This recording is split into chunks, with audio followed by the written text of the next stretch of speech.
रात के 12:30 बजे अली अपने कमरे में लेटा मोबाइल पर वीडियोस देख रहा था। अचानक उसके मोबाइल पर एक अनजान नंबर से कॉल आई। नंबर अजीब था, सिर्फ 607 लिखा हुआ था।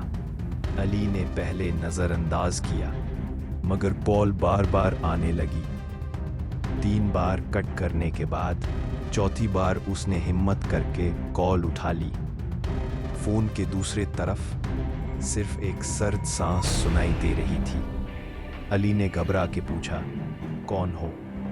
अचानक आवाज आई, मैं तुम्हारे कमरे में हूं। अली का दिल जोर जोर से धड़कने लगा। वो तेजी से कमरे का दरवाजा देखने गया, लेकिन वहां कोई नहीं था। उसी लम्हे उसके मोबाइल पर एक मैसेज आया, मुड़ के मत देखो। अली जैसे ही पीछे मुड़ा, एक सियाह साए ने उसे लपेट लिया और अगली सुबह कमरे में सिर्फ मोबाइल पड़ा था, जिसकी स्क्रीन पर एक ही मैसेज लिखा था, अगला कौन?